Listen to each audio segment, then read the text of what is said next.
Hello students, how are you? I hope you all are very fine. Children, today we will read about the ruling the countryside. Means ग्रामीण क्षेत्र पर किस तरह से शासन किया गया, कंपनी ने किस तरह से शासन किया, उसे हम इस चैप्टर में पढ़ेंगे।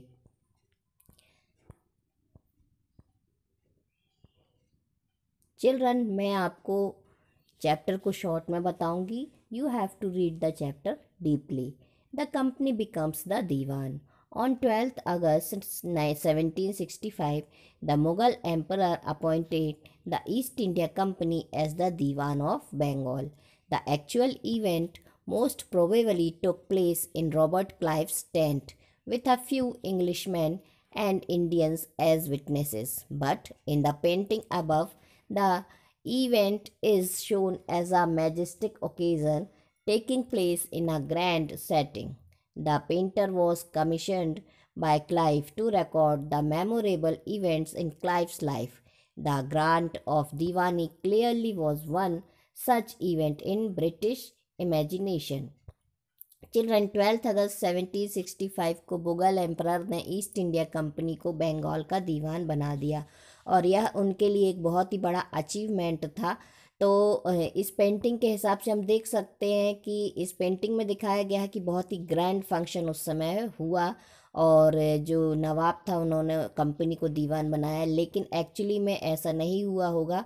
शायद छोटे से एक टेंट में ये सारा सिस्टम कंप्लीट हुआ होगा, ये सारा प्रोग्राम बनाया गया होगा, लेकिन जो कि क्लाइव था उसकी लाइफ का ये बहुत ही मेमोरेबल मोमेंट था, तो उसने जो पेंटर था उसे इस तरह से बनाने के लिए कहा होगा और ये बना होगा. As the diwan, the company became the chief financial administrator of the territory under its control.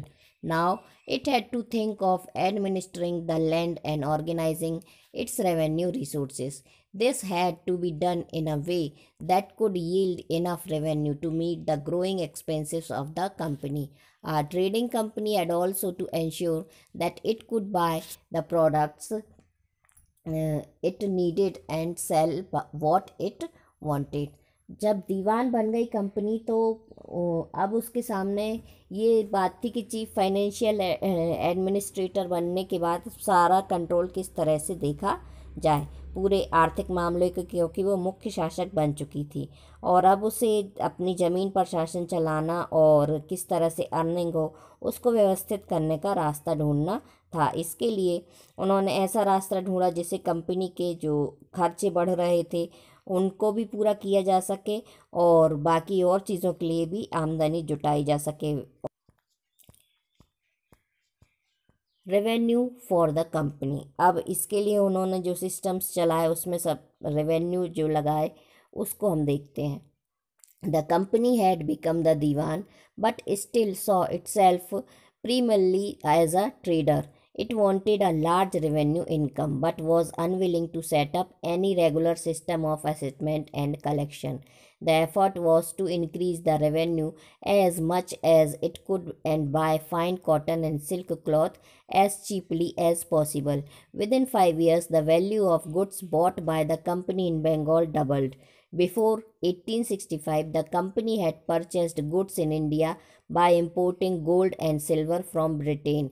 Now, the revenue collected in Bengal could finance the purchase of goods for export. अब जो कंपनी थी दीवान तो बन गई थी, लेकिन अभी भी वो खुद को एक व्यापारी ही मान रही थी. कंपनी बहुत ज़्यादा रेवेन्यू तो लगाना चाहती थी, लेकिन उसका कैलकुलेशन और उसको कैसे वसूल करेंगे उसकी व्यवस्था बनाने में वो थोड़ा सा उसे हेजिटेशन हो रहा था. उसकी कोशिश यही थी कि वो ज़्यादा से ज़्यादा जो रेवेन्यू है वो हासिल करे और कम से कम जो है वो कीमत में अच्छे कॉटन के जो कपड़े हैं वो और जो रेशम के कपड़े हैं उनको खरीद. से पहले कंपनी जो थी वो ब्रिटेन से सोना और चांदी दोनों को भी इंपोर्ट करती थी और इन चीज़ों के बदले में सामान खरीदती थी. अब बंगाल में इकट्ठा होने वाला जितना भी पैसे थे रेवेन्यू के थ्रू वो इकट्ठा कर रहे थे, उसी से वो बड़ी चीज़ें खरीदने लगे और जल्दी ये जाहिर भी हो गया कि बंगाल की जो अर्थव्यवस्था है वो एक गहरे संकट में फंसती जा रही है, क्योंकि चीज़ें के रेट डबल हो गए और अर्निंग कम हो गई, तो कारीगर गांव छोड़कर भागने लगे। उन्हें बहुत कम कीमत में अपनी चीज़ों को ज़बरदस्ती बेचना पड़ रहा था। किसान भी लगान नहीं चुका पा रहे थे, जो प्रोडक्शन था वो भी कम हो गया था, और जो एग्रीकल्चर थी वो भी चौपट होने की दिशा में बढ़ गई थी। तो 1770 में बंगाल में फिर अकाल पड़ गया, और उसमें लगभग 1 करोड़ लोग जो थे वो मौत की नींद में चले गए, और इस वजह से लगभग 1/3 आबादी जो थी वो समाप्त हो गई। तो इन सब कारणों से स्थिति जो थी वो बहुत ज़्यादा गड़बड़ हो गई। The need to improve agriculture, अब इसकी वजह से एग्रीकल्चर को इम्प्रूव करने की ज़रूरत पड़ी। तो इसमें भी कुछ काम किए गए इस तरफ में। तो if the company was in ruins, more could the company be certain to its revenue income. Most company officials began to feel that investment in land had to be encouraged and agriculture had to be improved. How was this to be done? After 2 decades of debate on the question, the company finally introduced the permanent settlement in 1793. By the terms of the settlement, the Rajas and Talukdars were recognized as Jamidar. They were asked to collect rent from the peasants and pay revenue to the company. The amount to be paid was fixed permanently. That is, it was not to be increased ever in future. It was felt that this would ensure a regular flow of revenue into the company's or coffers, and at the same time encourage the jamidars to invest in improving the land. Since the revenue demand of the state would not be increased, the jamidar would benefit from increased production from the land. अब इसके लिए खेती में सुधार की ज़रूरत आई, और क्योंकि अर्थव्यवस्था जो थी वो संकट में थी, तो कंपनी जो थी वो अपने जो उसे रेवेन्यू मिल रहा था उसके लिए वो कम श्योर नहीं थी कि वो उसे ठीक तरह से कंटिन्यूटी मिलता जाएगा। तो उन्होंने सोचा कि अब क्या रूल लाया जाए कि ये हमें कंटिन्यूटी मिलता रहा। तो इस पे उन्होंने लगभग 2 डिकेड्स तक उन्होंने बहस की, 2 दशकों तक बहस की, और आखिरकार 1793 में उन्होंने परमानेंट सेटलमेंट लागू किया। परमानेंट सेटलमेंट जो था वो इसे कहते थे स्थायी बंदोबस्त, और इसके हिसाब से उन्होंने क्या किया, सेटलमेंट के हिसाब से राजा और जितने भी ताल्लुकदार थे उनको जमींदार बना दिया गया, जमींदार के रूप में उनको मान्यता मिली, और उन्हें बोला गया कि वो किसानों से जो है लगान वसूलेंगे और कंपनी को वो रेवेन्यू के रूप में पैसा देंगे। चुकाई जाने वाली जितने भी अमाउंट था वो एक स्थायी रूप से तय कर दिया गया कि इतना आपको देना ही देना है हमेशा। इसका मतलब यह था कि जो फ्यूचर में कभी भी उसमें वो जो रेवेन्यू था उसमें इंक्रीमेंट नहीं होगा, बढ़ाया नहीं जाएगा, उतना ही हमेशा लगेगा। ये स्थायी बंदोबस्त कहलाया परमानेंट सेटलमेंट, की वो बढ़ेगा नहीं, फिक्स रहेगा। अंग्रेज़ों को लगता था कि इससे उन्हें हमेशा जो है वो रेवेन्यू मिलता रहेगा, और ज़मींदारों को ज़मीन में सुधार के लिए वो खर्च कर पाएंगे, उसके लिए उन्हें प्रोत्साहन मिलेगा, क्योंकि वो अपने लिए प्रॉफिट कमाना चाहेंगे। भाई जितना फिक्स अमाउंट है वो तो कंपनी को देना है, तो अब खुद के लिए कहाँ से लाएं, तो वो ज़मीन की जो एग्रीकल्चर है उसको सुधारने की कोशिश करेंगे, और प्रोडक्शन भी बढ़ेगा। अब लेकिन इस व्यवस्था में भी प्रॉब्लम थी। क्या है, परमानेंट सेटलमेंट ने एक और समस्या खड़ी कर दी थी। कंपनी के ऑफिसर्स ने पाया कि अभी भी जो जमींदार्स हैं वो ज़मीन में सुधार के लिए कोई खर्च नहीं कर रहे हैं। एक्चुअली में कंपनी ने जो भी रेवेन्यू तय किया था वह इतना ज़्यादा था कि उसको चुकाने में ही ज़मींदारों को खासी परेशानी हो रही थी। ज़मींदार जो थे वो रेवेन्यू को चुकाने में सफल नहीं हो पाते, और इसलिए उनसे ज़मींदारी छीन ली जाती। तो बहुत सारी ज़मींदारी जो थी वो कंपनी ने उन्हें नीलाम कर दिया।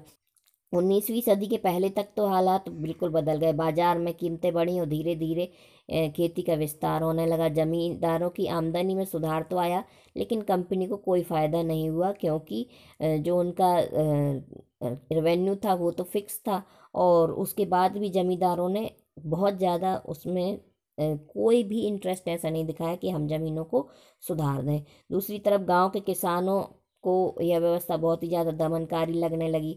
किसान जो लगान चुकाते थे वो बहुत ज़्यादा था, और ज़मीन पर भी उनका अधिकार नहीं होता था। तो लगान चुकाने के लिए ज़्यादातर उन्हें कर्ज लेना पड़ता था, और अगर कर्ज नहीं चुका पाता तो उसे पुश्तैनी ज़मीन से बेदखल कर दिया जाता। तो इस तरह की प्रॉब्लम्स वहाँ पर आ रही थी। A new system is devised. By the early 19th century, many of the company officials were convinced that the system of revenue had to be changed again.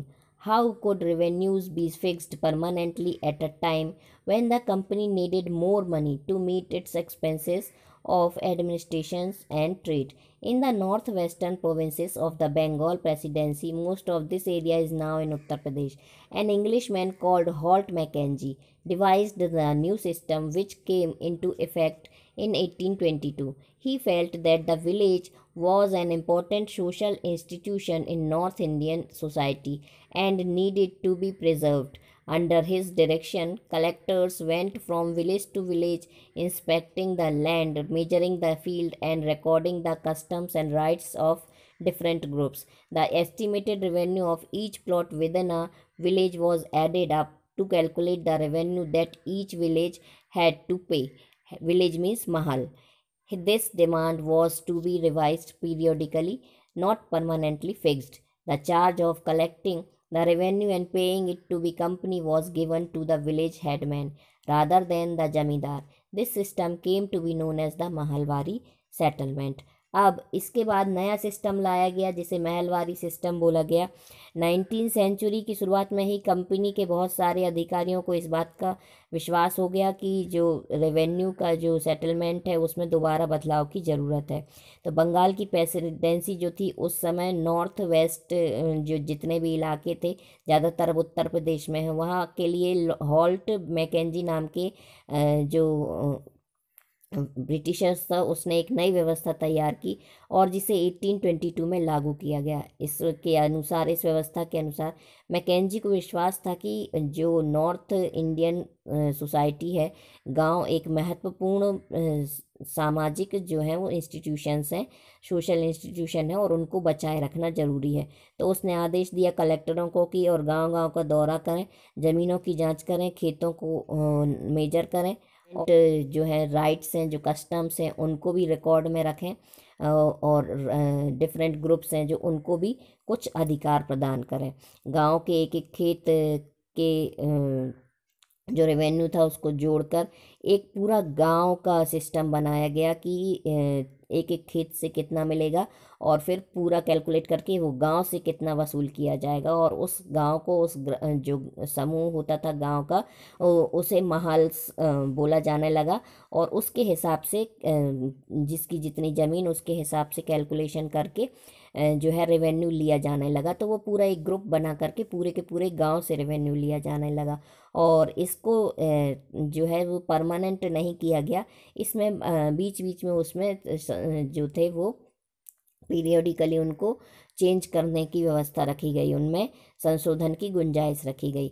अब रेवेन्यू इकट्ठा करने और उसे कंपनी को अदा करने की जो जवाबदारी थी वो जमींदारों की बजाय अब जमींदारों को नहीं दी गई, क्योंकि वो तो कोई इंटरेस्ट दिखाई नहीं रहे थे ज़मीन को अच्छा बनाने में।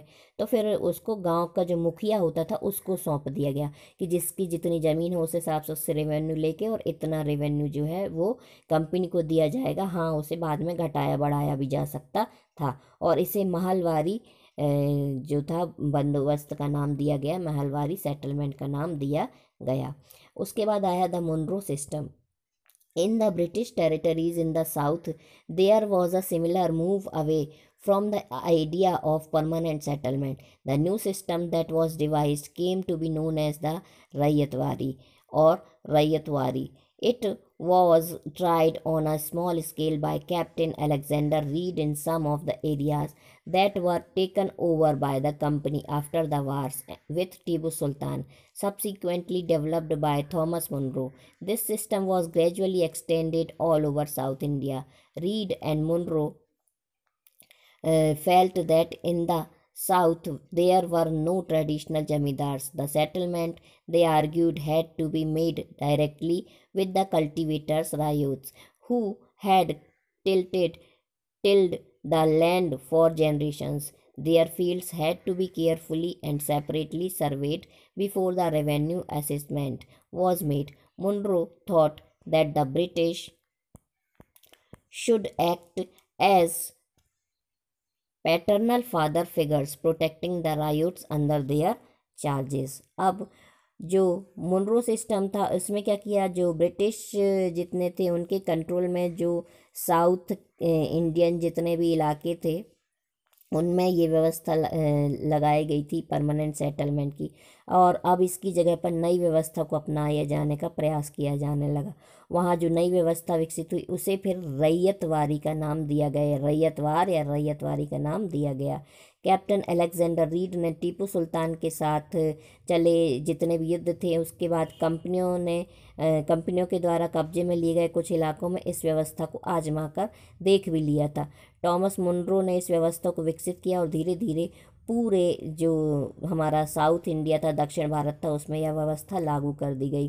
रीड और मुनरो को लगता था कि साउथ में परंपरागत जमींदार नहीं थे और इसलिए उनका तर्क था कि उन्हें सीधे किसानों को ही रैयत बोला जाता था, तो सीधे किसानों से ही उन्हें जो है सेटलमेंट करना चाहिए, जो कि पीढ़ियों से खेतों में काम करते चले आ रहे हैं। और रेवेन्यू के लिए उनके खेतों पर सावधानीपूर्वक उन्होंने इंस्पेक्शन किया। मुनरो का मानना था कि अंग्रेज़ों को पिता की भांति किसानों की रक्षा करनी चाहिए। ऑल वॉज नॉट वेल, सब कुछ ठीक नहीं था। लेकिन अब नई व्यवस्थाएं लागू होने के कुछ साल बाद ही उनमें कई समस्याएं दिखाई देने लगीं। ज़मीन से होने वाली आमदनी को बढ़ाने के चक्कर में जो रेवेन्यू ऑफिसर्स होते थे वो उन्होंने बहुत ज़्यादा, क्योंकि फिक्स तो था नहीं, तो उन्होंने बहुत ज़्यादा जो था रेवेन्यू तय कर दिया और किसान जो था वो नहीं चुका पा रहे थे रेवेन्यू, और इसलिए वो गांवों से भाग रहे थे। रैयत मीन्स किसान मीन्स रैयत, वो गांवों से भागने लगे। बहुत सारे जो क्षेत्र थे, गांव थे, वो वीरान पड़ गए। और जो आशावादी अफसर थे उन्हें उम्मीद थी कि नई व्यवस्था किसानों को अच्छा संपन्न बना देगी, लेकिन ऐसा कुछ भी नहीं हुआ।